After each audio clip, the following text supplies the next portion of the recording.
All right, today we're going to talk about solving equations. This is a review from a concept from Algebra 1.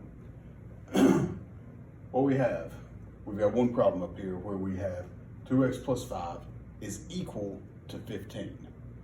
And the way we want to think about this is almost as if this is a scale. 2x plus 5 is on the left side. 15 is over on the right side. And that equal sign is almost like the balance point of our scale.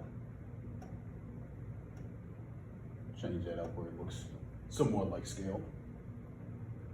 So anything we do to this side of the scale, we have to do to this side.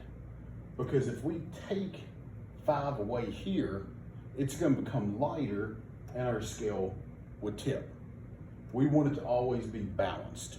So to keep it balanced, what we do to one side, we have to do the other.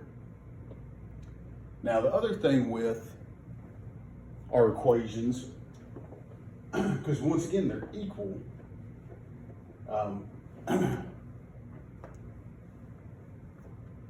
we've got 2 times x plus 5.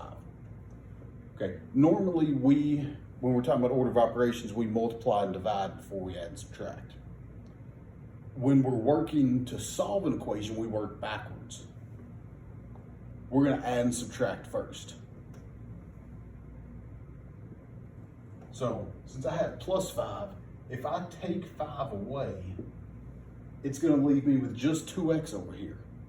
But like I was saying before on my scale, if I take 5 away here and I don't do it here, my scale is going to tip. So I have to take 5 away from my 15 also. So now 2x plus 5 minus 5. Well, those two just cancel out to 0. 5 minus 5 is 0. Over here we have 15 minus 5.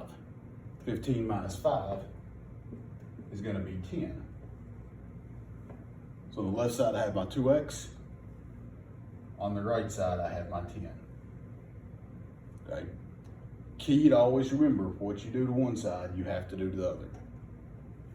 So now we have 2x equals 10, or 2 times x equals 10. So if we're going to multiply this, to work backwards, we've got to do the opposite, and we've got to divide. 2 divided by 2 is just 1. It just cancels down to 1x. 10 divided by 2 is 5. So that x should be equal to 5. It's always useful to go back and double check your work. So if x is 5, if I plug a 5 in there, I would get 2 times 5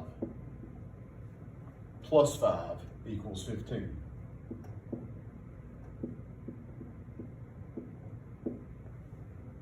So if I check that out, 2 times 5 is 10, plus 5 equals 15. Or 10 plus 5 is